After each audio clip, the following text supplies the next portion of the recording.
I begin in the name of God, the most gracious, the most merciful. तो शायर ने कहा, नचित कर सके नफ्स के पहलवां को तो यूं हाथ पांव भी ढीले न डाले। धनी इससे है दुश्मनी उम्र भर की, कभी वो दबा ले कभी तू दबा ले। कादिर और मैकू ताड़ी खाने के सामने पहुंचे तो वहां कांग्रेस के वॉलंटियर झंडा लिए खड़े नजर आए। दरवाजे के इधर उधर हजारों दर्शक खड़े थे। शाम का वक्त था। इस वक्त गली में पियक्कड़ों के सिवा और कोई न आता था। भले आदमी इधर से निकलते झिझकते। पियक्कड़ों की छोटी छोटी टोलियां आती जाती रहती थीं। 2-4 वेश्याएं दुकान के सामने खड़ी नजर आती थीं। आज ये भीड़ भाड़ देखकर मैकू ने कहा, बड़ी भीड़ है बे, कोई 200-300 आदमी होंगे। कादिर ने मुस्कुरा कर कहा, भीड़ देखकर डर गए क्या? ये सब हूर हो जाएंगे, एक भी न टिकेगा। ये लोग तमाशा देखने आए हैं, लाठियां खाने नहीं आए हैं। मैकू ने संदेह के स्वर में कहा, पुलिस के सिपाही भी बैठे हैं। ठेकेदार ने तो कहा था पुलिस न बोलेगी। कादिर, हाँ बे, पुलिस न बोलेगी। तेरी नानी क्यों मरी जा रही है? पुलिस वहाँ बोलती है जहाँ 4 पैसे मिलते हैं या जहाँ कोई औरत का मामला होता है। ऐसी बेफजूल बातों में पुलिस नहीं पड़ती। पुलिस तो और शह दे रही है। ठेकेदार से साल में सैकड़ों रुपए मिलते हैं। पुलिस इस वक्त उसकी मदद न करेगी तो कब करेगी? मैकू, चलो आज 10 हमारे भी सीधे हुए। मुफ्त में पिएंगे वह अलग, मगर हम सुनते हैं कांग्रेस वालों में बड़े बड़े मालदार लोग शरीक है। वह कहीं हम लोगों से कसर निकाले तो बुरा होगा। कादिर, अबे कोई कसर वसर नहीं निकालेगा। तेरी जान क्यों निकल रही है? कांग्रेस वाले किसी पर हाथ नहीं उठाते, चाहे कोई उन्हें मार ही डाले। नहीं तो उस दिन जुलूस में 10-12 चौकीदारों की मजाल थी कि 10,000 आदमियों को पीट कर रख देते। 4 तो वही ठंडे हो गए थे, मगर एक ने हाथ नहीं उठाया। इनके जो महात्मा हैं, वह बड़े भारी फकीर है। उनका हुक्म है कि चुपके से मार खा लो, लड़ाई मत करो। यो बातें करते करते दोनों ताड़ी खाने के द्वार पर पहुंच गए। एक स्वयंसेवक हाथ जोड़कर सामने आ गया और बोला, भाई साहब, आपके मजहब में ताड़ी हराम है। मैकू ने बात का जवाब चौटे से दिया। ऐसा तमाचा मारा कि स्वयंसेवक की आंखों में खून आ गया। ऐसा मालूम होता था गिरा चाहता है। दूसरे स्वयंसेवक ने दौड़कर उसे संभाला। 5 उंगलियों का रक्तमय प्रतिबिंब झलक रहा था, मगर वॉलंटियर तमाचा खाकर भी अपने स्थान पर खड़ा रहा। मैकू ने कहा, अब हत्ता है कि और लेगा? स्वयंसेवक ने नम्रता से कहा, अगर आपकी यही इच्छा है तो सिर सामने किए हुए हूँ, जितना चाहिए मार लीजिए, मगर अंदर न जाए। ये कहता हुआ वह मैकू के सामने बैठ गया। मैकू ने स्वयंसेवक के चेहरे पर निगाह डाली। उसकी 5 उंगलियों के निशान झलक रहे थे। मैकू ने इसके पहले अपनी लाठी से टूटे हुए कितने ही सिर देखे थे, पर आज किसी ग्लानि उसे कभी न हुई थी। वह 5 उंगलियों के निशान किसी पंचशूल की भांति उसके हृदय में चुभ रहे थे। कादिर चौकीदारों के पास खड़ा सिगरेट पीने लगा। वहीं खड़े खड़े बोला, अब खड़ा क्या देखता है? लगा कसके एक हाथ। मैकू ने स्वयंसेवक से कहा, तुम उठ जाओ, मुझे अंदर जाने दो। आप मेरी छाती पर पाँव रखकर चले जा सकते हैं। मैं कहता हूँ, उठ जाओ, मैं अंदर ताड़ी न पीऊंगा, एक दूसरा ही काम है। उसने यह बात कुछ इस दृढ़ता से कही कि स्वयंसेवक उठकर रास्ते से हट गया। मैकू ने मुस्कुरा कर उसकी ओर ताका। स्वयंसेवक ने फिर हाथ जोड़कर कहा, अपना वादा भूल न जाना। एक चौकीदार बोला, लात के आगे भूत भागता है, एक ही तमाचे में ठीक हो गया। कादिर ने कहा, ये तमाचा बच्चा को जन्म भर याद रहेगा। मैकू के तमाचे सह लेना मामूली काम नहीं है। चौकीदार, आज ऐसा ठोको इन सबों को कि फिर इधर आने को नाम न लें। कादिर, खुदा ने चाहा तो फिर इधर आएंगे भी नहीं, मगर है सब बड़े हिम्मती, जान को हथेली पर लिए फिरते हैं। मैकू भीतर पहुंचा तो ठेकेदार ने स्वागत किया, आओ मैकू में आओ। एक ही तमाचा लगा कर क्यों रह गए? एक तमाचे का भला इन पर क्या असर होगा?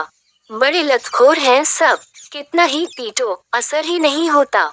बस आज सबों के हाथ पांव तोड़ दो, फिर इधर न आए। मैकू तो क्या और न आएंगे। ठेकेदार फिर आते सबों की नानी मरेगी। मैकू और जो कहीं इन तमाशा देखने वालों ने मेरे ऊपर डंडे चलाए तो ठेकेदार तो पुलिस उनको मार भगाएगी। एक झड़प में मैदान साफ हो जाएगा। लो, जब तक एक आध बोतल पी लो। मैं तो आज मुफ्त की पिला रहा हूँ। मैकू क्या इन ग्राहकों को भी मुफ्त? ठेकेदार क्या करता, कोई आता ही न था। सुना कि मुफ्त मिलेगी तो सब धंस पड़े। मैकू मैं तो आज न पीऊंगा। ठेकेदार क्यों? तुम्हारे लिए तो आज ताजी ताड़ी मंगवाई है। मैकू यूं ही, आज पीने की इच्छा नहीं है। लाओ, कोई लकड़ी निकालो, हाथ से मारते नहीं बनता।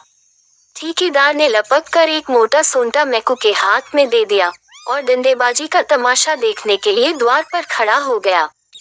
मैकू ने एक शल डंडे को तोला, तब उछलकर ठेकेदार को ऐसा डंडा रसीद किया कि वही दोहरा होकर द्वार में गिर पड़ा। इसके बाद मैकू ने पियक्कड़ों की ओर रुख किया और लगा डंडों की वर्षा करने। न आगे देखता था, न पीछे, बस डंडे चलाए जाता था। ताड़ीबाजों के नशे हिरन हुए। घबरा घबरा कर भागने लगे, पर किवाड़ों के बीच में ठेकेदार की देह बिंधी पड़ी थी। उधर से फिर भीतर की ओर लपके। मैकू ने फिर डंडों से आवाहन किया। आखिर सब ठेकेदार की देह को रौंद रौंद कर भागे। किसी का हाथ टूटा, किसी का सिर फूटा, किसी की कमर टूटी। ऐसी भगदड़ मची कि 1 मिनट के अंदर ताड़ीखाने में एक चिड़िए का पूत भी न रह गया। एकाएक मटकों के टूटने की आवाज आई। स्वयं सेवक ने भीतर झांक कर देखा तो मैकू मटकों को विध्वंस करने में जुटा हुआ था। बोला, भाई साहब, अजी भाई साहब, यह आप गजब कर रहे हैं। इससे तो कहीं अच्छा कि आपने हमारे ही ऊपर अपना गुस्सा उतारा होता। मैकू ने 2-3 हाथ चलाकर बाकी बची हुई बोतलों और मटकों का सफाया कर दिया और तब चलते चलते ठेकेदार को एक लात जमा कर बाहर निकल आया। कादिर ने उसको रोककर पूछा, तू पागल तो नहीं हो गया है बे? क्या करने आया था और क्या कर रहा है? मैकू ने लाल लाल आंखों से उसकी ओर देखकर कह, हाँ, अल्लाह का शुक्र है कि मैं जो करने आया था वह न करके कुछ और ही कर बैठा। तुम में कुव्वत हो तो वालंटियरों को मारो, मुझ में कुव्वत नहीं है। मैंने तो जो एक थप्पड़ लगाया उसका रंज अभी तक है और हमेशा रहेगा। तमाचे के निशान मेरे कलेजे पर बन गए हैं। जो लोग दूसरों को गुनाह से बचाने के लिए अपनी जान देने को खड़े हैं, उन पर वही हाथ उठाएगा जो पाजी है, कमीना है, नामर्द है। मैकू फिसादी है, लठैत गुंडा है, पर कमीना और नामर्द नहीं है। कह दो पुलिस वालों से, चाहे तो मुझे गिरफ्तार कर लें। कई ताड़ीबाज खड़े सिर सहलाते हुए उसकी ओर सहमी हुई आंखों से ताक रहे थे। कुछ बोलने की हिम्मत न पड़ती थी। मैकू ने उनकी ओर देखकर कहा, मैं कल फिर आऊंगा। अगर तुम में से किसी को यहाँ देखा तो खून ही पी जाऊंगा। जेल और फांसी से नहीं डरता। तुम्हारी भालमनसी इसी में है कि अब भूल कर भी इधर न आना।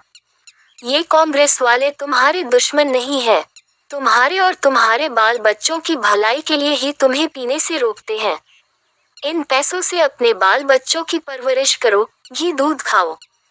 घर में तो फाके हो रहे हैं, घर वाली तुम्हारे नाम को रो रही है और तुम यहाँ बैठे पी रहे हो। लानत है इस नशेबाजी पर। मैकू ने वही डंडा फेंक दिया और कदम बढ़ाता हुआ घर चला। इस वक्त तक हजारों आदमियों का हुजूम हो गया था। सभी श्रद्धा, प्रेम और गर्व की आंखों से मैकू को देख रहे थे। पूर्ण स्वराज्य का जुलूस निकल रहा था। कुछ युवक, कुछ बूढ़े, कुछ बालक झंडियां और झंडे लिए वंदे मातरम गाते हुए माल के सामने से निकले। दोनों तरफ दर्शकों की दीवारें खड़ी थीं, मानो यह कोई तमाशा है और उनका काम केवल खड़े खड़े देखना है। शंभुनाथ ने दुकान की पटरी पर खड़े होकर अपने पड़ोसी दीनदयाल से कहा, सब के सब काल के मुंह में जा रहे हैं। आगे सवारों का दल मार मार भागा देगा। दीनदयाल ने कहा, महात्मा जी भी सठिया गए हैं। जुलूस निकालने से स्वराज्य मिल जाता तो अब तक कब का मिल गया होता। और जुलूस में है कौन लोग? देखो, लौंडे, लफंगे, सिर फिरे। शहर का कोई बड़ा आदमी नहीं। मैकू चिटियों और स्लीपरों की माला गर्दन में लटकाए खड़ा था। इन दोनों सेठों की बातें सुनकर हंसा। शंभू ने पूछा, क्यों हंसे मैकू? आज रंग चोखा मालूम होता है। मैकू हंसा इस बात पर जो तुमने कही कि कोई बड़ा आदमी जुलूस में नहीं है। बड़े आदमी क्यों जुलूस में आने लगे? उन्हें इस राज में कौन आराम नहीं है? बंगलों और महलों में रहते हैं, मोटरों पर घूमते हैं, साहबों के साथ दावतें खाते हैं, कौन तकलीफ है? मर तो हम लोग रहे हैं जिन्हें रोटियों का ठिकाना नहीं। इस वक्त कोई टेनिस खेलता होगा, कोई चाय पीता होगा, कोई ग्रामोफोन लिए गाना सुनता होगा, कोई पार्क की सैर करता होगा, यहाँ आए पुलिस के कोड़े खाने के लिए। तुमने भी भली कही शंभू, तुम ये सब बातें क्या समझोगे मैकू? जिस काम में 4 बड़े आदमी अगुआ होते हैं उसकी सरकार पर भी धाक बैठ जाती है। लौंडो लफंगों का गोल भला हाकिमों की निगाह में क्या जचेगा? मैकू ने ऐसी दृष्टि से देखा जो कह रही थी इन बातों के समझने की ठीका कुछ तुम्ही ने नहीं लिया है, और बोला बड़े आदमी को तो हम ही लोग बनाते बिगाड़ते हैं या कोई और? कितने ही लोग जिन्हें कोई पूछता भी न था हमारे ही बनाए बड़े आदमी बन गए और अब मोटरों पर निकलते हैं और हमें नीच समझते हैं। ये लोगों की तकदीर की खूबी है कि जिसकी जरा बढ़ती हुई और उसने हमसे औंखें फेरी। हमारा बड़ा आदमी तो वही है जो लंगोटी बांधे नंगे पांव घूमता है, जो हमारी दशा को सुधारने को लिए अपनी जान हथेली पर लिए फिरता है, और हमें किसी बड़े आदमी की परवाह नहीं है। सच पूछो तो इन बड़े आदमियों ने ही हमारी मिट्टी खराब कर रखी है। इन्हें सरकार ने कोई अच्छी सी जगह दे दी, बस उसका दम भरने लगे। दीनदयाल नया दारोगा बड़ा जल्लाद है, चौरास्ते पर पहुंचते ही हंटर लेकर पिल पड़ेगा, फिर देखना सब कैसे दुम दबा कर भागते हैं, मजा आएगा। जुलूस स्वाधीनता के नशे में चूर चौरास्ते पर पहुंचा तो देखा आगे सवारों और सिपाहियों का एक दस्ता रास्ता रोके खड़ा है। सहसा दारोगा बीरबल सिंह घोड़ा बढ़ाकर जुलूस के सामने आ गए और बोले, तुम लोगों को आगे जाने का हुक्म नहीं है? जुलूस के बूढ़े नेता इब्राहिम अली ने आगे बढ़कर कहा, मैं आपको इत्मीनान दिलाता हूँ, किसी किस्म का दंगा फसाद न होगा। हम दुकानें लूटने या मोटरें तोड़ने नहीं निकले हैं, हमारा मकसद इससे कहीं ऊंचा है। बीरबल, मुझे ये हुक्म है कि जुलूस यहाँ से आगे न जाने पाए। इब्राहिम, आप अपने अफसरों से जरा पूछ न लें। बीरबल, मैं इसकी कोई जरूरत नहीं समझता। इब्राहिम, तो हम लोग यहीं बैठते हैं, जब आप लोग चले जाएंगे तो हम तो निकल जाएंगे। बीरबल, यहाँ खड़े होने का भी हुक्म नहीं है, तुमको वापस जाना पड़ेगा। इब्राहिम ने गंभीर भाव से कहा, वापस तो हम न जाएंगे, आपको या किसी को भी हमें रोकने का कोई हक नहीं। आप अपने सवारों, संगीनों और बंदूकों के जोर से हमें रोकना चाहते हैं, रोक लीजिए, मगर आप हमें लौटा नहीं सकते। न जाने वह दिन कब आएगा जब हमारे भाई बंद ऐसे हुक्मों की तामील करने से साफ इनकार कर देंगे जिनकी मंशा महज कौम को गुलामी की जंजीरों में जकड़े रखना है। बीरबल ग्रेजुएट था, उसका बाप सुपरिंटेंडेंट पुलिस था, उसकी नस नस में रोब भरा हुआ था, अफसरों की दृष्टि में उसका बड़ा सम्मान था। खासा गोरा चिट्टा, नीली आंखों और भूरे बालों वाला तेजस्वी पुरुष था। शायद जिस वक्त वह कोट पहनकर ऊपर से हैट लगा लेता तो वह भूल जाता था कि मैं भी यहाँ का रहने वाला हूँ। शायद वह अपने को राज्य करने वाली जाति का अंग समझने लगता था, मगर इब्राहिम के शब्दों में जो तिरस्कार भरा हुआ था उसने जरा देर के लिए उसे लज्जित कर दिया। पर मुआमला नाजुक था, जुलूस को रास्ता दे देता है तो जवाब तलब हो जाएगा, वहीं खड़ा रहने देता है तो ये सब ना जाने कब तक खड़े रहें। इस संकट में पड़ा हुआ था कि उसने D0S0P0 को घोड़े पर आते देखा। अब सोच विचार का समय न था, यही मौका था कारगुजारी दिखाने का। उसने कमर से बेटन निकाल लिया और घोड़े को एड़ लगाकर जुलूस पर चढ़ाने लगा। उसे देखते ही और सवारों ने भी घोड़ों को जुलूस पर चढ़ आना शुरू कर दिया। इब्राहिम दारोगा के घोड़े के सामने खड़ा था, उसके सिर पर एक बेटन ऐसे जोर से पड़ा कि उसकी आंखें तिलमिला गईं। खड़ा न रहा सका, सिर पकड़कर बैठ गया। उसी वक्त दारोगा जी के घोड़े ने दोनों पांव उठाए और जमीन पर बैठा हुआ इब्राहिम उसके टापों के नीचे आ गया। जुलूस अभी तक शांत खड़ा था। इब्राहिम को गिरते देखकर कई आदमी उसे उठाने के लिए लपके, मगर कोई आगे न बढ़ सका। उधर सवारों के डंडे बड़ी निर्दयता से पड़ रहे थे, लोग हाथों पर डंडों को रोकते थे और अविचलित रूप से खड़े थे। हिंसा के भावों में प्रभावित न हो जाना उसके लिए प्रतिक्षण कठिन होता जाता था। जब आघात और अपमान ही सहना है, तो फिर हम भी इस दीवार को पार करने की क्यों न चेष्टा करें। लोगों को ख्याल आया, शहर के लाखों आदमियों की निगाहें हमारी तरफ लगी हुई हैं। यहाँ से यह झंडा लेकर हम लौट जाएं, तो फिर किस मुंह से आजादी का नाम लेंगे। मगर प्राण रक्षा के लिए भागने का किसी को ध्यान भी न आता था। ये पेट के भक्तों, किराए के टिट्टुओं का दल न था। ये स्वाधीनता के सच्चे स्वयं सेवकों का, आजादी के दीवानों का संगठित दल था। अपनी जिम्मेदारियों को खूब समझता था। कितने ही के सिरों से खून जारी था, कितने ही के हाथ जख्मी हो गए थे। एक हल्ले में ये लोग सवारों की सफों को चीर सकते थे, मगर पैरों में बेड़ियां पड़ी हुई थी सिद्धांत की, धर्म की, आदर्श की। 10-12 मिनट तक यूं ही डंडों की बौछार होती रही और लोग शांत खड़े रहे। इस मार धाड़ की खबर एक क्षण में बाजार में जा पहुंची। इब्राहिम घोड़े से कुचल गए, कई आदमी जख्मी हो गए, कई के हाथ टूट गए, मगर न वे लोग पीछे फिरते हैं और न पुलिस उन्हें आगे जाने देती है। मैकू ने उत्तेजित होकर कहा, अब तो भाई यहाँ नहीं रही जाता, मैं भी चलता हूँ। दीनदयाल ने कहा, हम भी चलते हैं भाई, देखी जाएगी। शंभू 1 मिनट तक मौन खड़ा रहा। एकाएक उसने भी दुकान बढ़ाए और बोला, एक दिन तो मरना ही है, जो कुछ होना है हो। आखिर वे लोग सभी के लिए तो जान दे रहे हैं। देखते देखते अधिकांश दुकानें बंद हो गईं।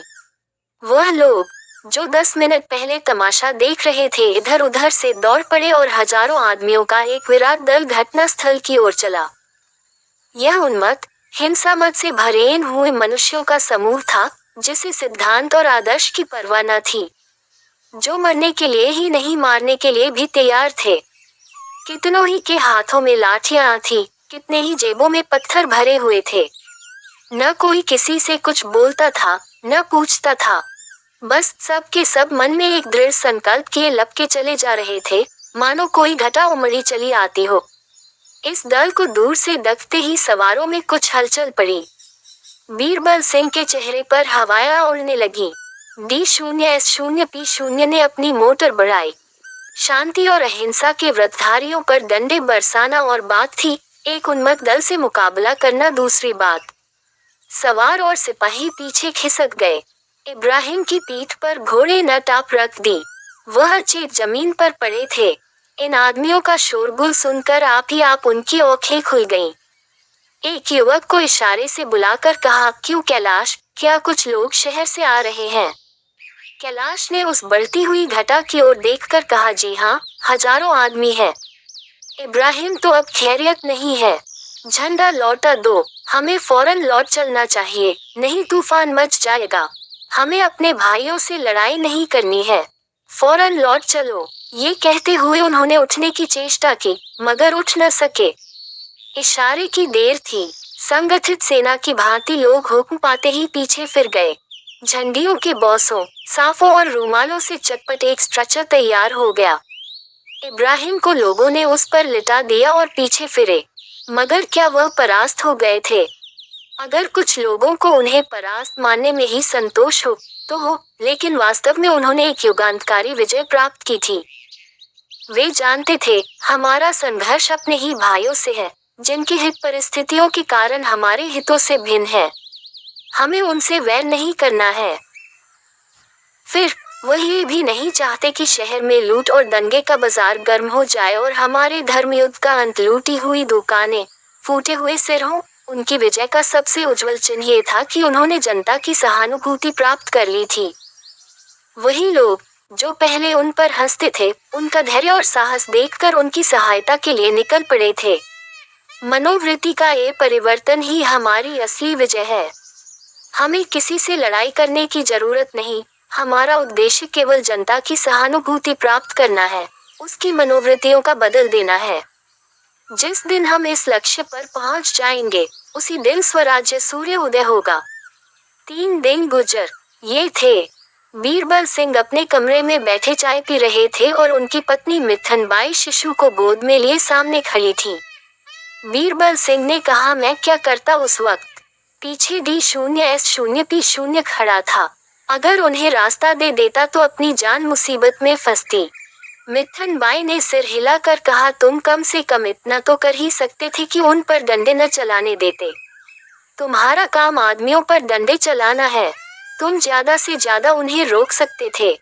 कल को तुम्हें अपराधियों को बेत लगाने का काम दिया जाए तो शायद तुम्हें बड़ा आनंद आएगा। क्यों? बीरबल सिंह ने खिसियाकर कहा, तुम तो बात नहीं समझती हो। मिथुन बाई, मैं खूब समझती हूँ। D0S0P0 पीछे खड़ा था। तुमने सोचा होगा ऐसी कारगुजारी दिखाने का अवसर शायद फिर कभी मिले या न मिले। क्या तुम समझते हो, उस दल में कोई भला आदमी न था। उसमें कितने आदमी ऐसे थे जो तुम्हारे जैसों को नौकर रख सकते हैं। विद्या में तो शायद अधिकांश तुमसे बड़े हुए होंगे, मगर तुम उन पर डंडे चला रहे थे और उन्हें घोड़े से कुचल रहे थे। वाह रिजवो मदी। बीरबल सिंह ने बेहयाई की हंसी के साथ कहा, D0S0P0 ने मेरा नाम नोट कर लिया है। सच। दारोगा जी ने समझा था कि यह सूचना देकर वह मिथुन बाई को खुश कर देंगे। सज्जनता और भालमनसी आदि ऊपर की बातें हैं, दिल से नहीं जबान से कही जाती है। स्वार्थ दिल की गहराइयों में बैठा होता है, वह गंभीर विचार का विषय है। मगर मिथुन बाई के मुख पर हर्ष की कोई रेखा न नजर आई। ऊपर की बातें शायद गहराइयों तक पहुंच गई थीं। बोली, जरूर कर लिया होगा और शायद तुम्हें जल्दी तरक्की भी मिल जाए। मगर बेगुनाहों के खून से हाथ रंग कर तरक्की पाई तो क्या पाए? ये तुम्हारी कारगुजारी का इनाम नहीं, तुम्हारे देशद्रोह की कीमत है। तुम्हारी कारगुजारी का इनाम तो तब मिलेगा जब तुम किसी खूनी को खोज निकालोगे, किसी डूबते हुए आदमी को बचा लोगे। एकाएक एक सिपाही ने बरामदे में खड़े होकर कहा, हुजूर, ये लिफाफा लाया हूँ। बीरबल सिंह ने बाहर निकलकर लिफाफा ले लिया और भीतर की सरकारी चिट्ठी निकालकर पढ़ने लगे। पढ़कर उसे मेज पर रख दिया। मिथुन ने पूछा, क्या तरक्की का परवाना आ गया? बीरबल सिंह ने झेपकर कहा, तुम तो बनाती हो। आज फिर कोई जुलूस निकलने वाला है, मुझे उसके साथ रहने का हुक्म हुआ है। मिथुन, फिर तो तुम्हारी चौंधी है। तैयार हो जाओ, आज फिर वैसे ही शिकार मिलेंगे। खूब बढ़ बढ़कर हाथ दिखलाना। D0S0P0 भी जरूर आएंगे। अब कि तुम इंस्पेक्टर हो जाओगे। सच। बीरबल सिंह ने माथा सिकोड़ कर कहा, कभी कभी तुम बेसिर पैर की बातें करने लगती हो। मान लो मैं जाकर चुपचाप खड़ा रहूं तो क्या नतीजा होगा? मैं नालायक समझा जाऊंगा और मेरी जगह कोई दूसरा आदमी भेज दिया जाएगा। कहीं शुबह हो गया कि मुझे स्वराज्यवादियों से सहानुभूति है तो कहीं का न रहूंगा। अगर बर्खास्त भी न हुआ तो लैंड की हाजिरी तो हो ही जाएगी। आदमी जिस दुनिया में रहता है उसी का चलन देखकर काम करता है। मैं बुद्धिमान न सही, पर इतना जानता हूँ कि ये लोग देश और जाति का उद्धार करने के लिए ही कोशिश कर रहे हैं।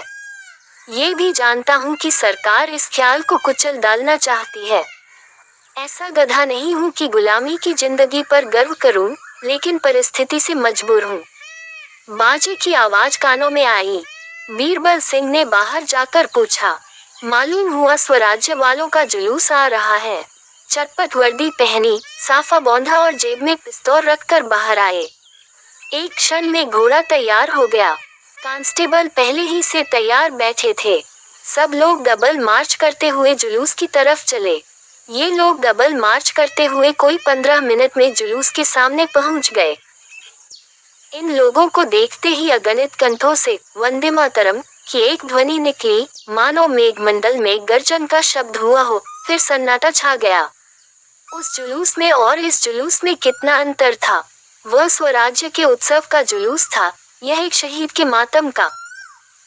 3 दिन के भीषण ज्वर और वेदना के बाद आज उस जीवन का अंत हो गया जिसने कभी पद की लालसा नहीं की, कभी अधिकार के सामने सिर नहीं झुकाया। उन्होंने मरते समय वसीयत की थी कि मेरी लाश को गंगा में नहलाकर दफन किया जाए और मेरे मजार पर स्वराज्य का झंडा खड़ा किया जाए। उनके मरने का समाचार फैलते ही सारे शहर पर मातम का पर्दा सा पड़ गया। जो सुनता था एक बार इस तरह चौंक पड़ता था जैसे उसे गोली लग गई हो और तुरंत उनके दर्शनों के लिए भागता था। सारे बाजार बंद हो गए, एक को और तांगों का कहीं पता न था, जैसे शहर लुट गया हो। देखते देखते सारा शहर उमड़ पड़ा। जिस वक्त जनाजा उठा, लाख सवा लाख आदमी साथ थे। कोई औख ऐसी न थी जो आंसुओं से लाल न हो। बीरबल सिंह अपने कांस्टेबलों और सवारों को 5-5 गज के फासले पर जुलूस के साथ चलने का हुक्म देकर खुद पीछे चले गए। पिछली सफों में कोई 50 गज तक महिलाएं थीं। दारोगा ने उसकी तरफ ताका। पहली ही कतार में मिठन बाई नजर आई। बीरबल को विश्वास न आया। फिर ध्यान से देखा, वही थी। मिठन ने उनकी तरफ एक बार देखा और वक फेर ली, पर उसकी एक चितवन में कुछ ऐसा धिक्कार, कुछ ऐसी लज्जा, कुछ ऐसी व्यथा, कुछ ऐसी घृणा भरी हुई थी कि बीरबल सिंह की देह में सिर से पांव तक सनसनी सी दौड़ गई। वह अपनी दृष्टि में कभी इतने हल्के, इतने दुर्बल, इतने जलील न हुए थे। सहसा एक युवती ने दारोगा जी की तरफ देखकर कहा, कोतवाल साहब, कहीं हम लोगों पर डंडे न चला दीजिएगा।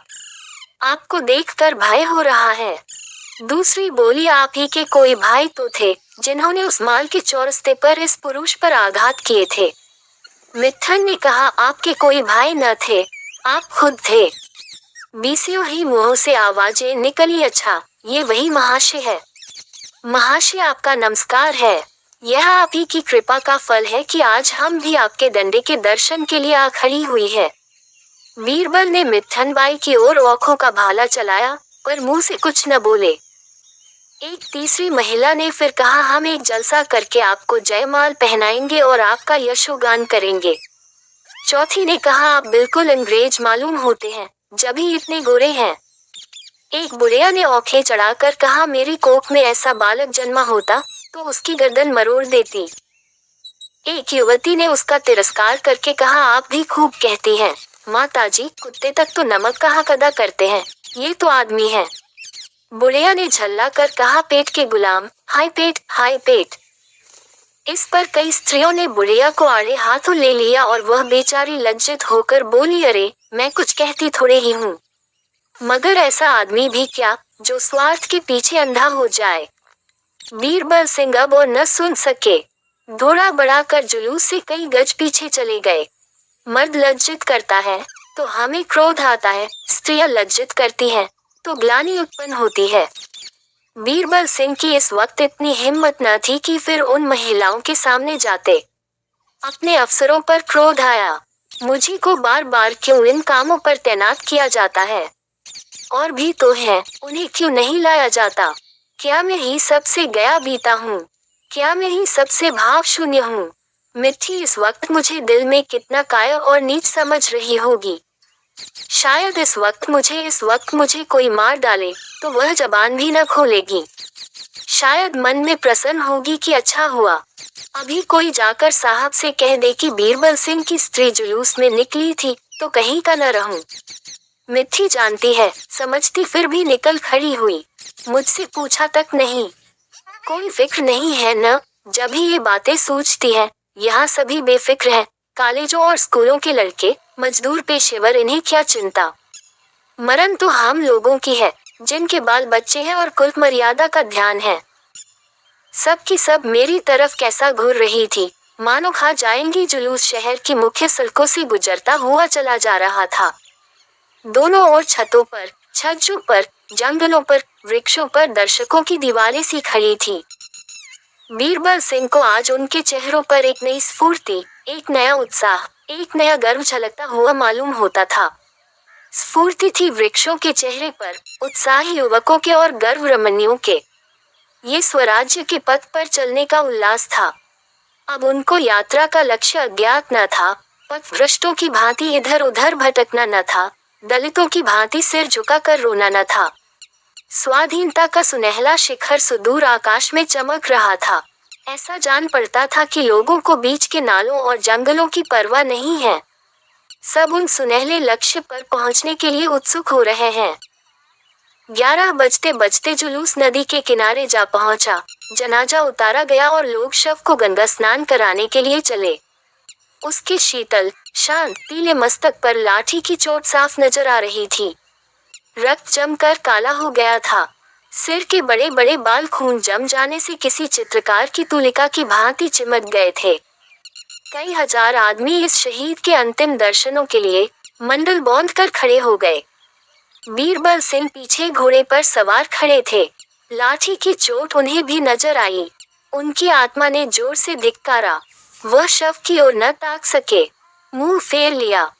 जिस मनुष्य के दर्शने के लिए, जिनके चरणों की रज मस्तक पर लगाने के लिए लाखों आदमी विकल हो रहे हैं, उसका मैंने इतना अपमान किया। उनकी आत्मा इस समय स्वीकार कर रही थी कि उस निर्दय प्रहार में कर्तव्य के भाव का लेश भी न था, केवल स्वार्थ था, कारगुजारी दिखाने की हवस और अफसरों को खुश करने की लिप्सा थी। हजारों आंखें क्रोध से भरी हुई उनकी ओर देख रही थी, पर वह सामने ताकने का साहस न कर सकते थे। एक कांस्टेबल ने आकर प्रशंसा की। हुजूर का हाथ गहरा पड़ा था। अभी तक खोपड़ी खुली हुई है। सबकी आंखें खुल गईं। बीरबल ने उपेक्षा की। मैं इसे अपनी जवामदी नहीं, अपना कमीनापन समझता हूँ।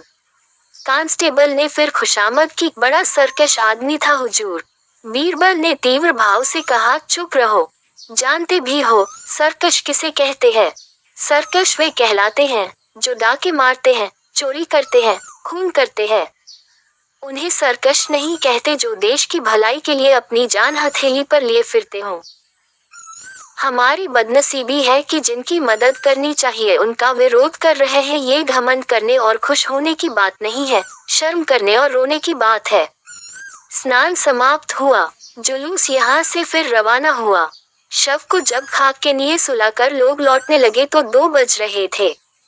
मिथन कई स्त्रियों के साथ साथ कुछ दूर तक तो आई, पर क्वींस पार्क में आकर ठिठक गई। घर जाने की इच्छा न हुई।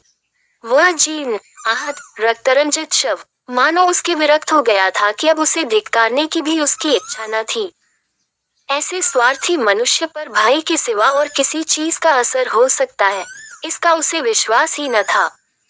वह बड़ी देर तक पार्क में घास पर बैठी सोचती रही, पर अपने कर्तव्य का कुछ निश्चय न कर सकी। मैके जा सकती थी, किंतु वहां से महीने 2 महीने में फिर इसी घर आना पड़ेगा। नहीं, मैं किसी की आश्रित न बनूंगी। क्या मैं अपने गुजर बसर को भी नहीं कमा सकती? उसने स्वयं भांति भांति की कठिनाइयों की कल्पना की, पर आज उसकी आत्मा में न जाने इतना बल कहाँ से आ गया। इन कल्पनाओं का ध्यान में लाना ही उसे अपनी कमजोरी मालूम हुई। सहसा उसे इब्राहिम अली की वृद्धा विधवा का ख्याल आया। उसने सुना था उनके लड़के बाले नहीं हैं, बेचारी बैठी रो रही होंगी, कोई तसल्ली देना वाला भी पास न होगा। वह उनके मकान की ओर चली। पता उसने पहले ही अपने साथ की औरतों से पूछ लिया था। वह दिल में सोचती जाती थी, मैं उनसे कैसे मिलूंगी, उनसे क्या कहूंगी, उन्हें किन शब्दों में समझाऊंगी। इन्हीं विचारों में डूबी हुई वह इब्राहिम अली के घर पर पहुंच गई। मकान एक गली में था, साफ सुथरा, लेकिन द्वार पर हसरत बरस रही थी। उसने धड़कते हुए हृदय से अंदर कदम रखा। सामने बरामदे में एक खाट पर वह वृद्धा बैठी हुई थी, जिसके पति ने आज स्वाधीनता की वेदी पर अपना बलिदान दिया था। उसके सामने सादे कपड़े पहने एक युवक खड़ा, आंखों में आंसू भरे वृद्धा से बातें कर रहा था।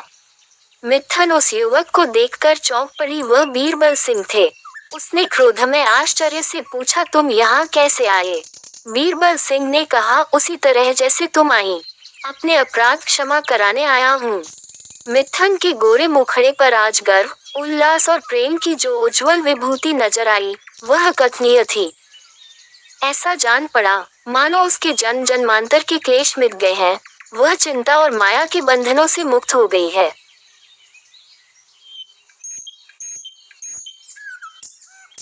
मिस्टर सेठ को सभी हिंदुस्तानी चीजों से नफरत थी और उनकी सुंदरी पत्नी गोदावरी को सभी विदेशी चीजों से चिढ़।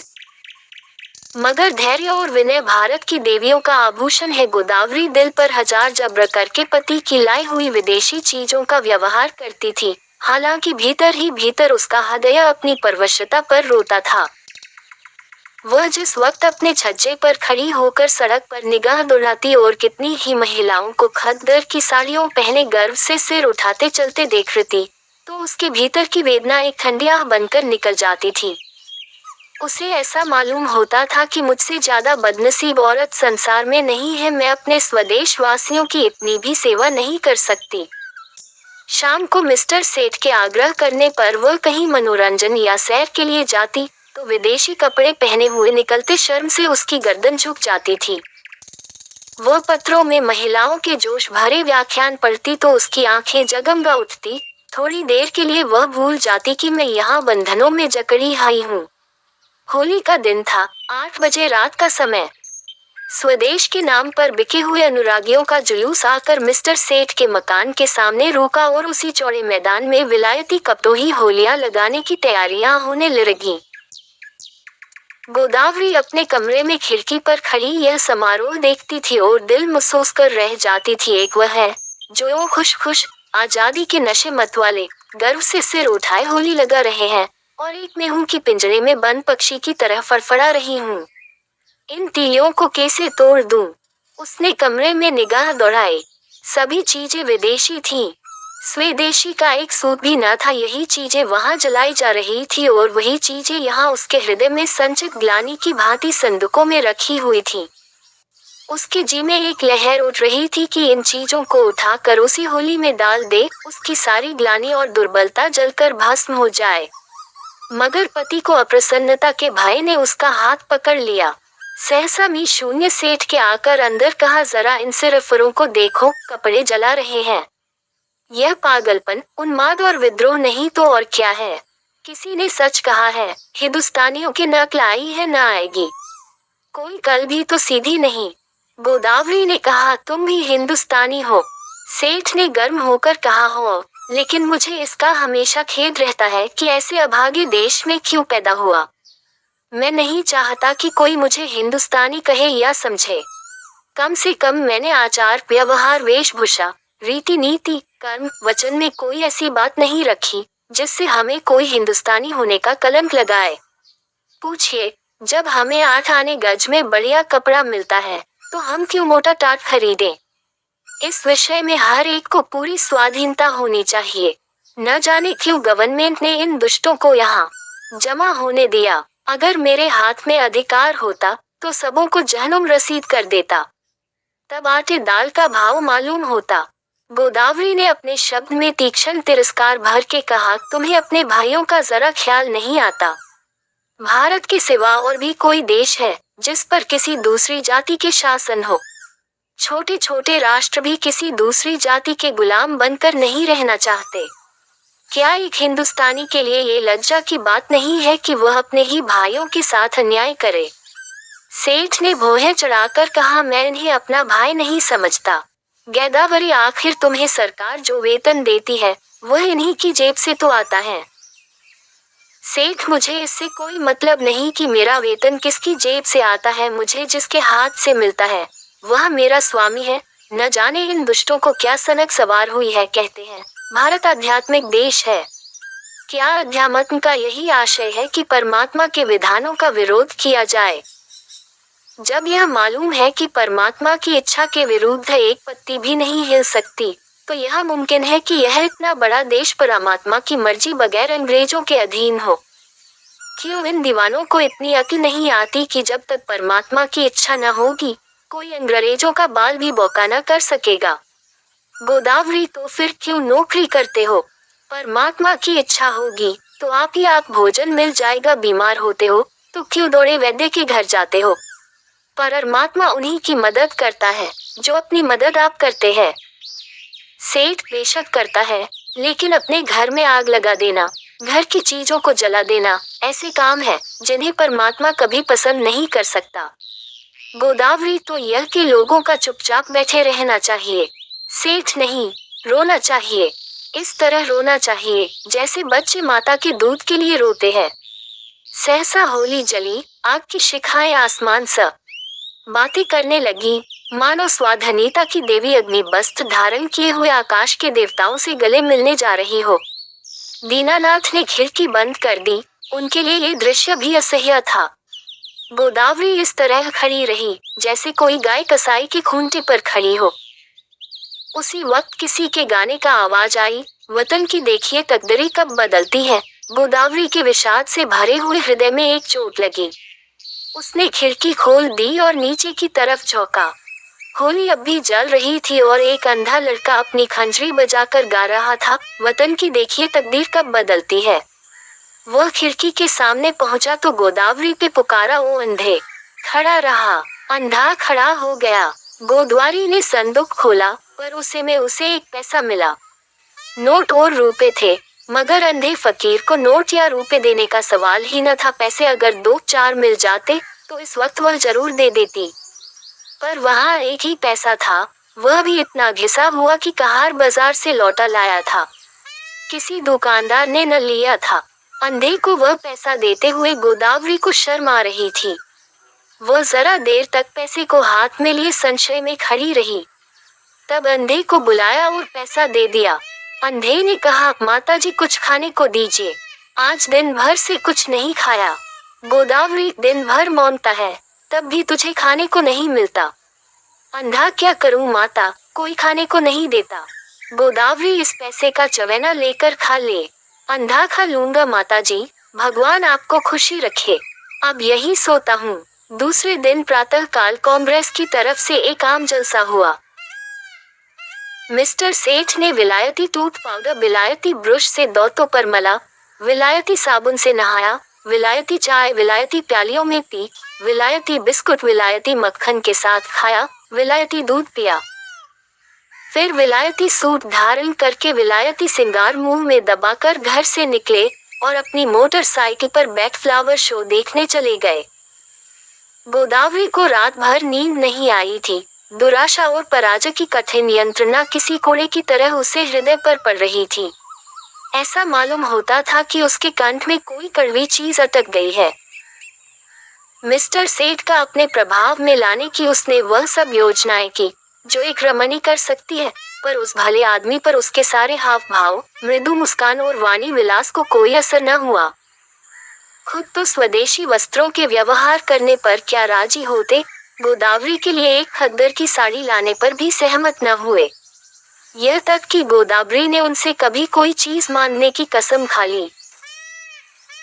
क्रोध और ग्लानि ने उसकी सद्भावना को इस तरह विकृत कर दिया जैसे कोई मैली वस्तु निर्मल जल को दूषित कर देती है। उसने सोचा, जब यह मेरी इतनी सी बात नहीं मान सकते, तब फिर मैं क्या इनके इशारों पर चलूं, क्यों इनकी इच्छाओं की लौड़ी बनी रहूं। मैंने इनके हाथ कुछ अपनी आत्मा नहीं बेची है। अगर आज ये चोरी या गबन करें तो क्या मैं सजा पाऊंगी? उसी सजा ये खुद झेलेंगे। उसका अपराध इनके ऊपर होगा। इन्हें अपने कर्म और वचन का अख्तियार है, मुझे अपने कर्म और वचन का अख्तियार। यह अपनी सरकार की गुलामी करें, अंग्रेजों की चौखट पर नाक रगड़ें, मुझे क्या गरज है कि उसमें उनका सहयोग करूं। जिसमें आत्माभिमान नहीं, जिसने अपने को स्वार्थ के हाथों बेच दिया, उसके प्रति अगर मेरे मन में भक्ति न हो तो मेरा दोष नहीं। ये नौकर है या गुलाम? नौकरी और गुलामी में अंतर है। नौकर कुछ नियमों के अधीन अपना निर्दिष्ट काम करता है। वह नियम स्वामी और सेवक दोनों ही पर लागू होते हैं। स्वामी अगर अपमान करे, अपशब्द कहे तो नौकर उसको सहन करने के लिए मजबूर नहीं। गुलाम के लिए कोई शर्त नहीं, उसकी दैहिक गुलामी पीछे होती है, मानसिक गुलामी पहले ही हो जाती है। सरकार ने इनसे कब कहा है कि देशी चीजें न खरीदो? सरकारी टिकटों तक पर शब्द लिखे होते हैं, स्वदेशी चीजें खरीदो। इससे विदित है कि सरकार देशी चीजें का निषेध नहीं करती। फिर भी यह महाशय सुरखरू बनने की फिक्र में सरकार से भी 2 अंगुल आगे बढ़ना चाहते हैं। मिस्टर सेठ ने कुछ झेपते हुए कहा, कल न फ्लावर शो देखने चलोगी? गोदावरी ने विरक्त मन से कहा, नहीं, बहुत अच्छा तमाशा है, मैं कांग्रेस के जलसे में जा रही हूँ। मिस्टर सेठ के ऊपर यदि छत गिर पड़ी होती या उन्होंने बिजली का तार हाथ से पकड़ लिया होता तो भी वह इतने बदहवास न होते। आंखें फाड़कर बोले, तुम कांग्रेस के जलसे में जाओगी? हाँ, जरूर जाओगी। मैं नहीं चाहता कि तुम वह जाओ। अगर तुम मेरी परवाह नहीं करते तो मेरा धर्म नहीं कि तुम्हारी हर एक आज्ञा का पालन करूं। मिस्टर सेठ ने आंखों में विष भर कर कहा, नतीजा बुरा होगा। गोदावरी मानो तलवार के सामने छाती खोल कर ली, इसकी चिंता नहीं, तुम किसी के ईश्वर नहीं हो। मिस्टर सेठ सूप गर्म पड़े, धमकी यदि आखिर मुंह फेर कर लेते रहे। प्रातःकाल फ्लावर शो जाते समय भी उन्होंने गोदावरी से कुछ न कहा। गोदावरी जिस समय कांग्रेस के जलसे में पहुंची तो कई हजार मर्दों और औरतों का जमाव था। मंत्री ने चंदे की अपील की थी और कुछ लोग चंदा दे रहे थे। गोदावरी उस जगह खड़ी हो गई जहां और स्त्रियां जमा थी और देखने लगी कि लोग क्या देते हैं। अधिकांश लोग 2-2, 4-4 आना ही दे रहे थे। वहां ऐसा धनवान था ही कौन। उसने अपनी जेब टटोली तो 1 रुपया निकला। उसने समझा ये काफी है। इसी इंतजार में थी कि झोली सामने आवे तो उसमें डाल दूं। सहसा वही अंधा लड़का जिसे कि उसने पैसा दिया था न जाने किधर से आ गया और जो ही चंदे की झोली उसके सामने पहुंची उसने उसमें कुछ डाल दिया। सबकी आंखें उसकी तरफ उठ गईं। सबको कुतूहल हो रहा था कि अंधे ने क्या दिया, कहीं 1 आध पैसा मिल गया होगा। दिन भर गला फाड़ता है तब भी तो उस बेचारे को रोटी नहीं मिलती। अगर यही गाना पिशवाज और सास के साथ किसी महफिल में होता तो रुपए बरसते, लेकिन सड़क पर गाने वाले अंधे की कौन परवाह करता है। झोली में पैसा डालकर अंधा वहां से चल दिया और कुछ दूर जाकर गाने लगा, वतन की देखिए तकदीर कब बदलती है। सभापति ने कहा, मित्रों देखिए ये वह पैसा है जो एक गरीब अंधा लड़का इस झोली में डाल गया है। मेरी आंखों में इस 1 पैसे की कीमत किसी अमीर के 1000 रुपए से कम नहीं। शायद यही इस गरीब की सारी बिसात होगी। जब ऐसे गरीबों की सहानुभूति हमारे साथ है तो मुझे सत्य की विजय में संदेह नहीं मालूम होता। हमारे यहाँ क्यों इतने फकीर दिखाई देती हैं? या तो इसलिए कि समाज में इन्हें कोई काम नहीं मिलता या दरिद्रता से पैदा हुई बीमारियों के कारण यह अब इस योग्य ही नहीं रह गए कि कुछ काम करें, या भिक्षावृत्ति ने इनमें कोई सामर्थ्य ही नहीं छोड़ी। स्वराज्य के सिवा इन गरीबों का अब उद्धार कौन कर सकता है। देखिए वो गा रहा है, वतन की देखिए तकदीर कब बदलती है। इस पीड़ित हृदय में कितना उत्सव। क्या अब भी कोई संदेह कर सकता है कि हम किसकी आवाज हैं?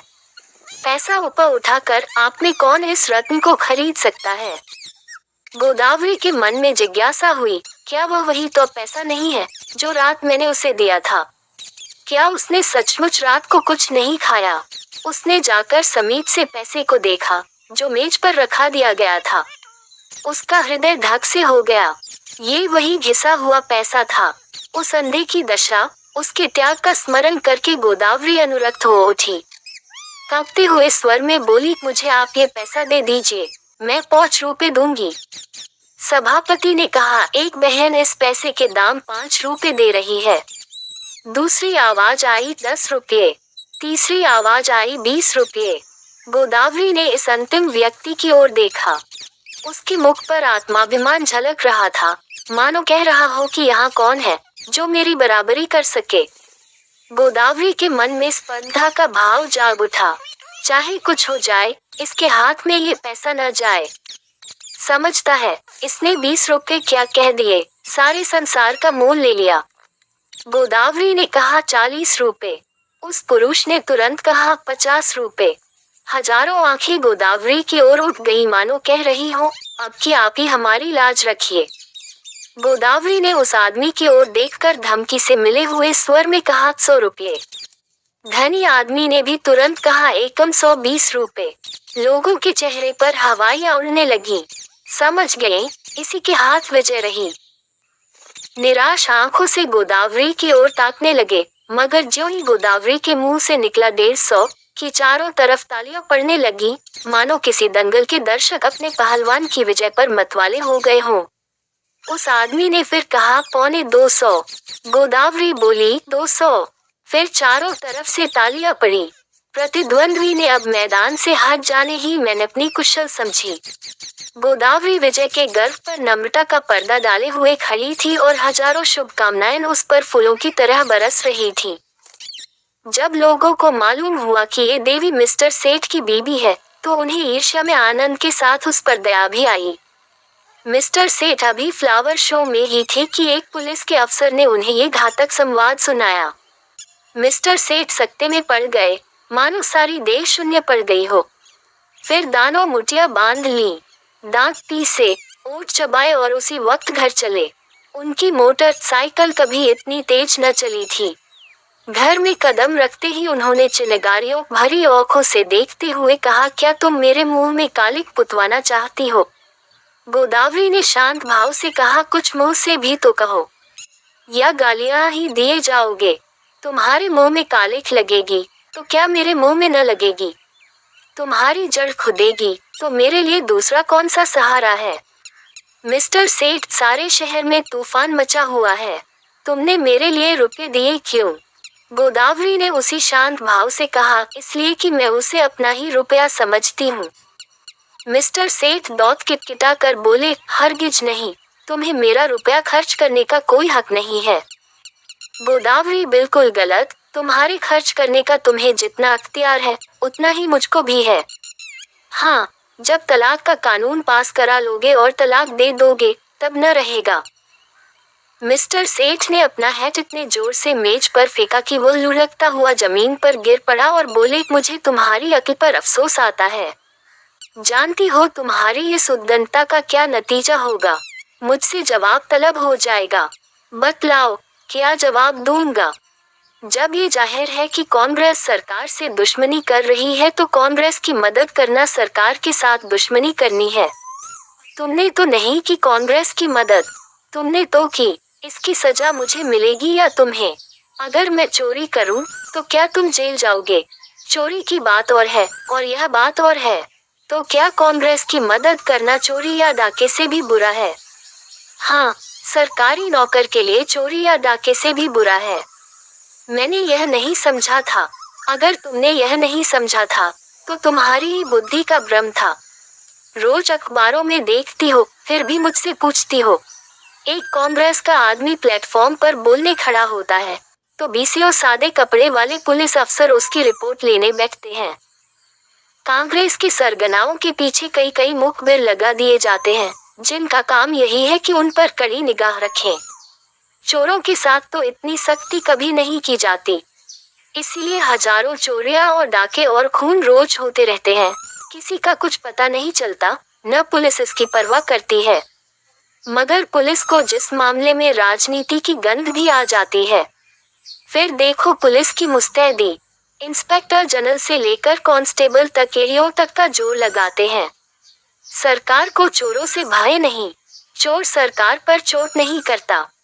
कांग्रेस सरकार को अख्तियार पर हमला करती है, इसलिए सरकार भी अपनी रक्षा के लिए अपने अख्तियार से काम लेती है।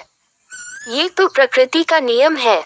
मिस्टर सेठ आज दफ्तर चले तो उनके कदम पीछे रह जाते थे। न जाने आज वहाँ क्या हाल हो। रोज की तरह दफ्तर में पहुंचकर उन्होंने चपरासियों को डांटा नहीं, क्लर्कों पर रोब नहीं जमाया, चुपके से जाकर कुर्सी पर बैठ गए। ऐसा मालूम होता था कोई तलवार सिर पर लटक रही है। साहब की मोटर की आवाज सुनते ही उनके प्राण सूख गए। रोज वह अपने कमरे में बैठ रहते थे। जब साहब आकर बैठ जाते थे तब आध घंटे के बाद मिसले लेकर पहुंचते थे। आज वह बरामदे में खड़े थे। साहब उतरे तो झुककर उन्होंने सलाम किया, मगर साहब ने मुंह फेर लिया। लेकिन वह हिम्मत नहीं हारे, आगे बढ़कर पर्दा हटा दिया। साहब कमरे में गए तो सेठ साहब ने पंखा खोल दिया, मगर जान सूखी जाती थी कि देखें तब सिर पर तलवार गिरती है। साहब जो ही कुर्सी पर बैठे, सेठ ने लपककर सिगार केस और दियासलाई मेज पर रख दी। एकाएक ऐसा मालूम हुआ मानो आसमान फट गया हो। साहब गरज रहे थे, तुम दगाबाज आदमी हो। सेठ ने इस तरफ साहब की तरफ देखा जैसे उनका मतलब नहीं समझे। साहब ने फिर गरज कर कहा, तुम दगाबाज आदमी हो। मिस्टर सेठ का खून गर्म हो उठा। बोले, मेरा तो ख्याल है कि मुझसे बड़ा राजभक्त इस देश में न होगा। साहब तुम नमकहारम आदमी है। मिस्टर सेठ के चेहरे पर सुर्खी आई, आप व्यर्थ ही अपनी जबान खराब कर रहे हैं। साहब तुम शैतान आदमी है। मिस्टर सेठ की आंखों में सुर्खी आई, आप मेरी बेइज्जती कर रहे हैं। ऐसी बातें सुनने की मुझे आदत नहीं है। साहब चुप रहो, यू ब्लडी।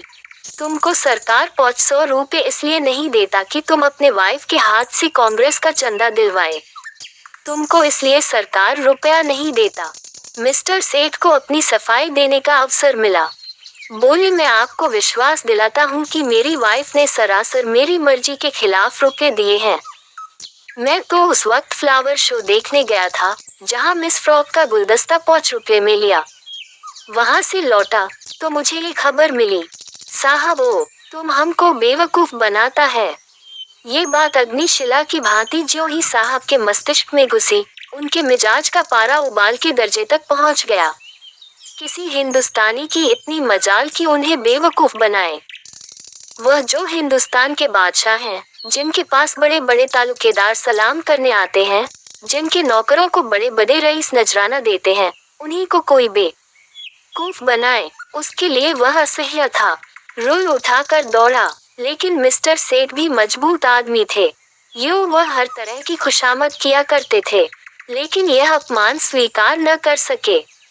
उन्होंने रुल का तो हाथ पर लिया और एक डग आगे आगे बढ़कर ऐसा घूंसा साहब के मुंह पर रसीद किया कि साहब की आंखों के सामने अंधेरा छा गया। वह इस मुष्टि प्रहार के लिए तैयार न थे। उन्हें कई बार इसका अनुभव हो चुका था कि नेटिव बहुत शांत, दब्बू और गमखोर होता है। विशेषकर साहबों के सामने तो उनकी जबान तक नहीं खुलती। कुर्सी पर बैठकर नाक का खून पोंछने लगा। फिर मिस्टर सेठ के उलझने की उसकी हिम्मत नहीं पड़ी, मगर दिल में सोच रहा था, इसे कैसे नीचा दिखाऊं। मिस्टर सेठ भी अपने कमरे में आकर इस परिस्थिति पर विचार करने लगे। उन्हें बिल्कुल खेद न था, बल्कि वह अपने साहस पर प्रसन्न थे। इसकी बदमाशी तो देखो कि मुझ पर रुल चला दिया। जितना दबता था उतना ही दबाए जाता था। मेम यारों को ले घूमा करती है, उससे बोलने की हिम्मत नहीं पड़ती। मुझसे शेर बन गया, अब दौड़ेगा कमिश्नर के पास। मुझे बर्खास्त कराए बगैर न छोड़ेगा। ये सब कुछ गोदावरी के कारण हो रहा है। बेइज्जती तो हो ही गई, अब रोटियों को भी मोहताज होना पड़ा। मुझसे तो कोई पूछेगा भी नहीं, बर्खास्तगी का परवाना आ जाएगा। अपील कहाँ होगी? सेक्रेटरी है हिंदुस्तानी, मगर अंग्रेजों से भी ज्यादा अंग्रेज। होम मेंबर भी हिंदुस्तानी है, मगर अंग्रेजों के गुलाम। गोदावरी के चंदे का हाल सुनते ही उन्हें जूड़ी चढ़ाएगी। न्याय की किसी से आशा नहीं, अब यहाँ से निकल जाने में ही कुशल है। उन्होंने तुरंत एक इस्तीफा लिखा और साहब के पास भेज दिया। साहब ने उस पर लिख दिया, बर्खास्त। दोपहर को जब मिस्टर सेठ मुंह लटकाए हुए घर पहुंचे तो गोदावरी ने पूछा, आज जल्दी कैसे आ गए? मिस्टर सेठ दहकती हुई आंखों से देखकर बोले, जिस बात पर लगी थी वह हो गई, अब रो। सिर पर हाथ रख के। गोदावरी, बात क्या हुई? कुछ कहो भी तो। सेठ, बात क्या हुई? उसने आंखें दिखाई। मैंने चांटा जमाया और इस्तीफा देकर चला आया। गोदावरी, इस्तीफा देने की क्या जल्दी थी? सेठ, और क्या सिर के बाल नुचवाता? तुम्हारा यही हाल है तो आज नहीं कल अलग होना ही पड़ता। गोदावरी, खैर जो हुआ अच्छा ही हुआ। आज से तुम भी कांग्रेस में शरीक हो जाओ। सेठ ने ओठ चबाकर कहा, लजाओगी तो नहीं? ऊपर से घाव पर नमक छिड़कती हो। गोदावरी, लजाऊं क्यों? मैं तो खुश हूं कि तुम्हारी बेड़ियां कट गईं। सेठ, आखिर कुछ सोचा है? काम कैसे चलेगा? गोदावरी, सब सोच लिया है। मैं चल कर दिखा दूंगी। हाँ, मैं जो कुछ कहूँ वो तुम किए जाना। अब तक मैं तुम्हारे इशारे पर चलती थी, अब से तुम मेरे इशारे पर चलना। मैं तुमसे किसी बात की शिकायत न करती थी। तुम जो कुछ खिलाते थे खाती थी, जो कुछ पहनाते थे पहनती थी। महल में रखते महल में रहती, झोपड़ी में रखते झोपड़ी में रहती। उसी तरह तुम भी रहना। जो काम करने को कहूँ वह करना, फिर देखूं कैसे काम नहीं चलता। बड़प्पन सूट बूट और ठाट बाट में नहीं है। जिसकी आत्मा पवित्र हो वही ऊंचा है। आज तक तुम मेरे पति थे, आज से मैं तुम्हारा पति हूँ। सेठ जी उसकी और स्नेह की आंखों से देखकर हंस पड़े।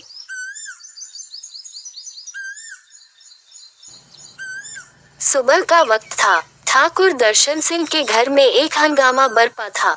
आज रात को चंद्र ग्रहण होने वाला था। ठाकुर साहब अपनी बूढ़ी ठकुराइन के साथ गंगाजी जाते थे, इसलिए सारा घर उनकी पुरशोर तैयारी में लगा हुआ था। एक बहू उनका फटा हुआ कुर्ता टोक रही थी, दूसरी बहू उनकी पगड़ी लिए सोचती थी कि कैसे इसकी मरम्मत करूं। दोनों लड़कियां नाश्ता तैयार करने में तल्लीन थीं। जो ज्यादा दिलचस्प काम था, और बच्चों ने अपनी आदत के अनुसार एक कोहराम मचा रखा था, क्योंकि हर एक आने जाने के मौके पर उनका रोने का जोश मन पर होता था। जाने के वक्त साथा जाने के लिए रोते, आने के वक्त इसलिए रोते कि श्रीनी का बॉड बकरा मनोनुकूल नहीं हुआ। बड़ी ठकुराइन बच्चों को फुसलाती थी और बीच बीच में अपनी बहुओं को समझाती थी, देखो खबरदार, जब तक उग्र न हो जाए घर से बाहर न निकलना। हंसिया, छुरी, कुल्हाड़ी इन्हें हाथ से मत छूना। समझाए देती हूँ, मानना चाहे न मानना। तुम्हें मेरी बात की परवाह है? मुंह में पानी की बूंदें न पड़े। नारायण के घर विपत पड़ी है। जो साधु भिखारी दरवाजे पर आ जाए उसे फेरना मत। बहुओं ने सुना और नहीं सुना। वे मना रही थी कि किसी तरह ये यहाँ से टले। फागुन का महीना है, गाने को तरस गए। आज खूब गाना बजाना होगा। ठाकुर साहब थे तो बूढ़े, लेकिन बुढ़ापे का असर दिल तक नहीं पहुँचा था।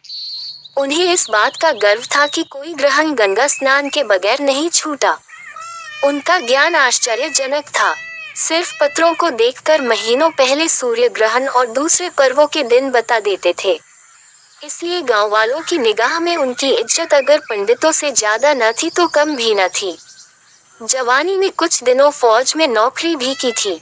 उसकी गर्मी अब तक बाकी थी। मजाल न थी कि कोई उनकी तरफ सीधी आंख से देख सके। सम्मन लाने वाले एक चपरासी को ऐसी व्यवहारिक चेतावनी दी थी जिसका उदाहरण आसपास के 10 पौच गांव में भी नहीं मिल सकता। हिम्मत और हौसले के कामों में आप भी आगे आगे रहते थे। किसी काम को मुश्किल बता देना उनकी हिम्मत को प्रेरित कर देना था। जहां सबकी जबानें बंद हो जाएं, वहां वे शेरों की तरह गरजते थे। जब कभी गांव में दरोगा जी तशरीफ लाते तो ठाकुर साहब ही का दिल गुर्दा था कि उनसे आंखें मिलाकर आमने सामने बात कर सकें। ज्ञान की बातों को लेकर छिड़ने वाली बहसों के मैदान में भी उनके कारनामे कुछ कम शानदार न थे। झगड़ा पंडित हमेशा उनसे मुंह छिपाया करते। गरज ठाकुर साहब का स्वभावगत गर्व और आत्मविश्वास उन्हें हर बारात में दूल्हा बनने पर मजबूर कर देता था। हाँ, कमजोरी इतनी थी कि अपना आल्हा भी आप ही गा लेते और मजे ले लेकर, क्योंकि रचना को रचनाकार ही खूब बयान करता है। जब दोपहर होते होते ठाकुराइन गौ से चले तो सैकड़ों आदमी उनके साथ थे और पक्की सड़क पर पहुंचे तो यात्रियों का ऐसा तांता लगा हुआ था कि जैसे कोई बाजार है।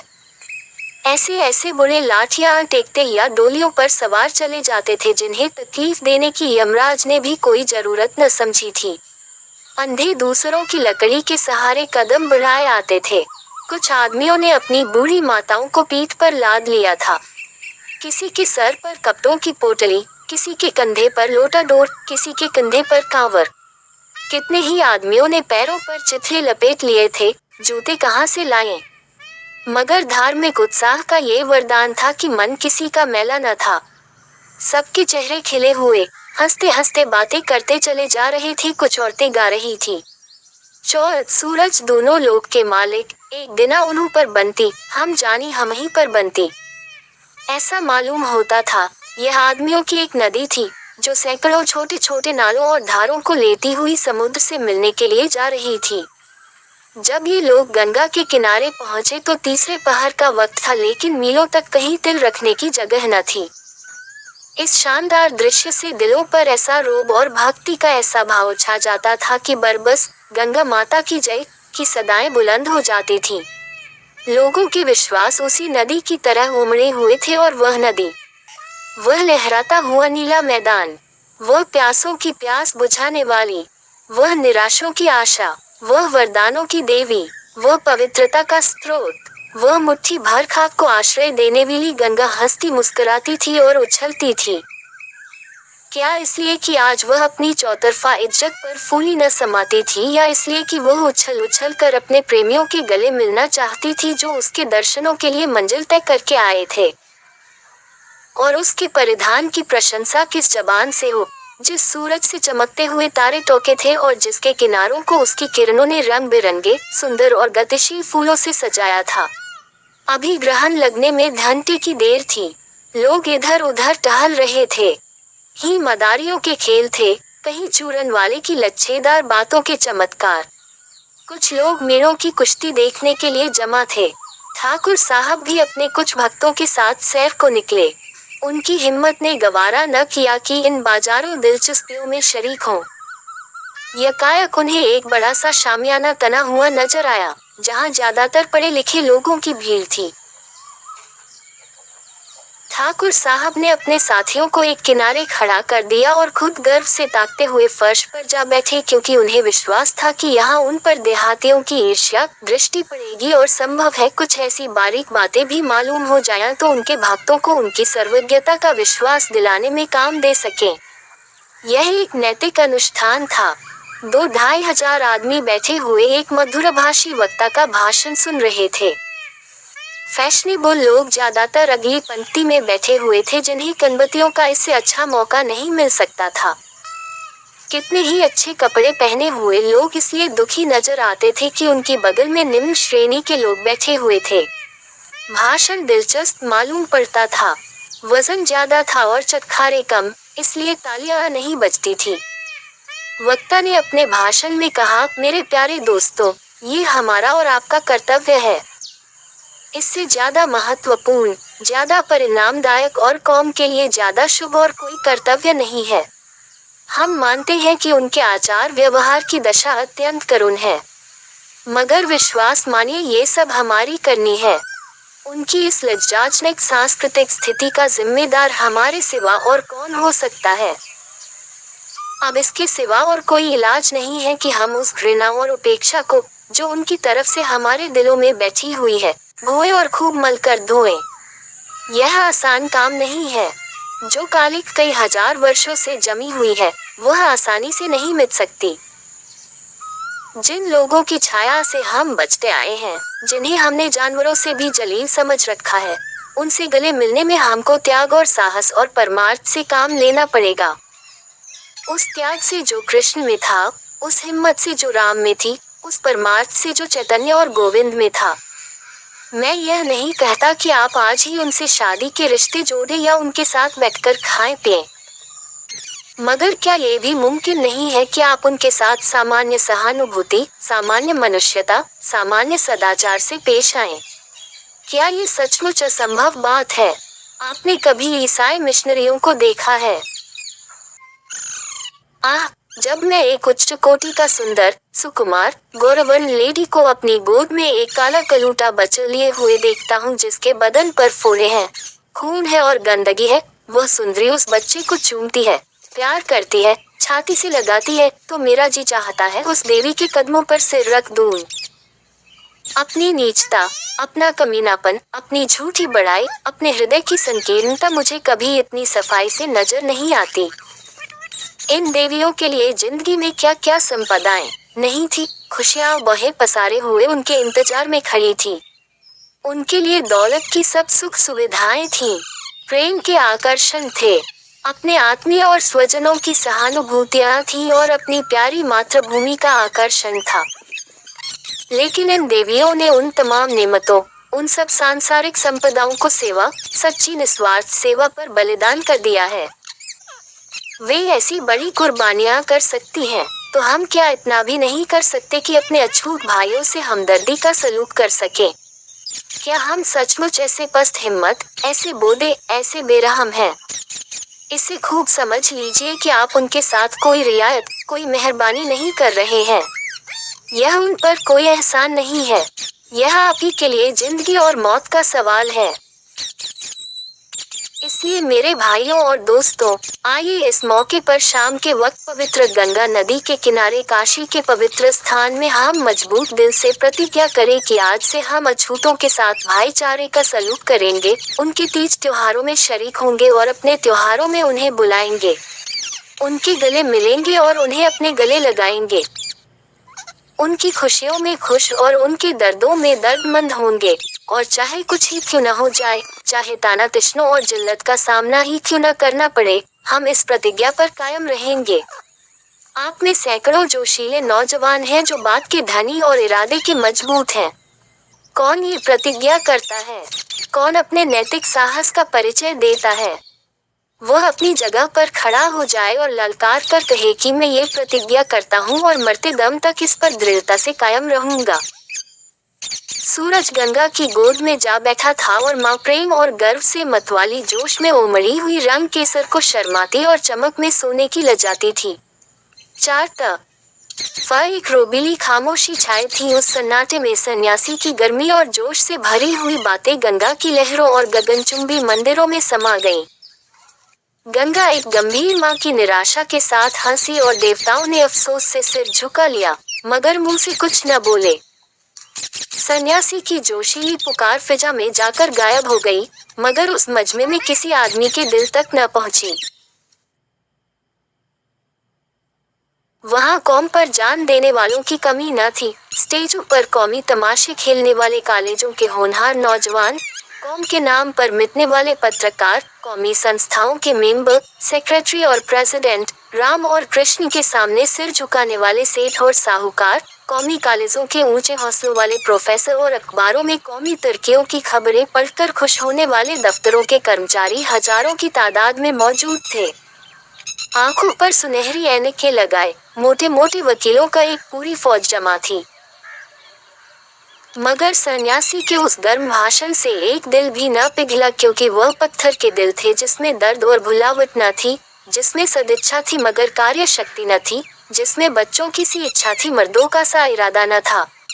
सारी मजलिस पर सन्नाटा छाया हुआ था। हर आदमी सिर झुकाए फिक्र में डूबा हुआ नजर आता था। शर्मिंदगी किसी को सर उठाने न देती थी और आंखें झेप में मारे जमीन में गड़ी हुई थी। ये वही सर हैं जो कौमी चर्चों पर उछल पड़ते थे। ये वही आंखें हैं जो किसी वक्त राष्ट्रीय गौरव की लाली से भर जाती थी। मगर कथनी और करनी में आदि और अंत का अंतर है। एक व्यक्ति को भी खड़े होने का साहस न हुआ। कैंची की तरह चलने वाली जबान भी ऐसे महान उत्तरदायित्व के भय से बंद हो गई। ठाकुर दर्शन सिंह अपनी जगह पर बैठे हुए इस दृश्य को बहुत गौर और दिलचस्पी से देख रहे थे। वह अपने मार्मिक विश्वासों में चाहे कट्टर हो या न हो, लेकिन सांस्कृतिक मामलों में वे कभी अगुवाई करने के दोषी नहीं हुए थे। इस पेचीदा और डरावने रास्ते में उन्हें अपनी बुद्धि और विवेक पर भरोसा नहीं होता था। यह तर्क और युक्ति को भी उनसे हार माननी पड़ती थी। इस मैदान में वह अपने घर की स्त्रियों की इच्छा पूरी करने ही अपना कर्तव्य समझते थे, और चाहे उन्हें खुद किसी मामले में कुछ ऐतराज भी हो, लेकिन यह औरतों का मामला था और इसमें वे हस्तक्षेप नहीं कर सकते थे, क्योंकि इससे परिवार की व्यवस्था में हलचल और गड़बड़ी पैदा हो जाने की जबरदस्त आशंका रहती थी। अगर किसी वक्त उनके कुछ जोशीले नौजवान दोस्त इस कमजोरी पर उन्हें आड़े हाथों लेते तो वे बड़ी बुद्धिमत्ता से कहा करते थे, भाई ये औरतों के मामले हैं, उनका जैसा दिल चाहता है करती है, मैं बोलने वाला कौन हूँ। गरज यहाँ उनकी फौजी गर्म मिजाजी उनका साथ छोड़ देती थी। यह उनके लिए तिलिस्म की घाटी थी जहाँ होश हवास बिगड़ जाते थे और अंधे अनुकरण का पैर बंधी हुई गर्दन पर सवार हो जाता था। लेकिन ये ललकार सुनकर वे अपने को काबू में न रख सके। यही वह मौका था जब उनकी हिम्मतें आसमान पर जा पहुंचती थीं। जिस बीड़े को कोई न उठाए उसे उठाना उनका काम था। वर्जनाओं से उनको आत्मिक प्रेम था। ऐसे मौके पर वे नतीजे और मसलहत से बगावत कर जाते थे, और उनके इस हौसले में यश के लोभ को उतना दखल नहीं था जितना उनके नैसर्गिक स्वभाव का। वरना यह असंभव था कि एक ऐसे जलसे में जहां ज्ञान और सभ्यता की धूमधाम थी, जहां सोने की अनकों से रोशनी और तरह तरह के परिधानों से दीप चिंतन की किरणें निकल रही थी, जहां कपड़े लत्ते की नफासत से रोब और मोटापे से प्रतिष्ठा की झलक आती थी, वहां एक देहाती किसान को जबान खोलने का हौसला होता। ठाकुर ने इस दृश्य को गौर और दिलचस्पी से देखा। उसके पहलू में गुदगुदी सी हुई, जिंदा दिली का जोश रगों में दौड़ा। वह अपनी जगह से उठा और मर्दाना लहजे में ललकार कर बोला, मैं ये प्रतिज्ञा करता हूँ और मरते दम तक उस पर कायम रहूंगा। इतना सुनना था कि 2000 आंखें अचंभे से उसकी तरफ ताकने लगी। सुभान अल्लाह, क्या हुलिया थी। गाधे की ढीली मिर्चई, घुटनों तक चढ़ी हुई धोती, सर पर एक भारी सा उलझा हुआ साफा, कंधे पर चुनौती और तंबाकू का वजनी बटुआ, मगर चेहरे से गंभीरता और दृढ़ता स्पष्ट थी। गर्व आंखों के तन घेरे से बाहर निकला पड़ता था। उसके दिल में अब इस शानदार मजमे की इज्जत बाकी न रही थी। वह पुराने वक्तों का आदमी था जो अगर पत्थर को पूजता था तो उसी पत्थर से डरता भी था, जिसके लिए एकादशी का व्रत केवल स्वास्थ्य रक्षा की एक युक्ति और गंगा केवल स्वास्थ्यप्रद पानी की एक धारा न थी। उसके विश्वासों में जागृति न हो लेकिन दुविधा नहीं थी, यानी कि उसकी कथनी और करनी में अंतर न था और न उसकी बुनियाद कुछ अनुकरण और देखा देखी पर थी मगर अधिकांशतः भय पर, जो ज्ञान के आलोक के बाद वृत्ति और के संस्कार की सबसे बड़ी शक्ति है। गेरुए बाने का आदर और भक्ति करना इसके धर्म और विश्वास का एक अंग था।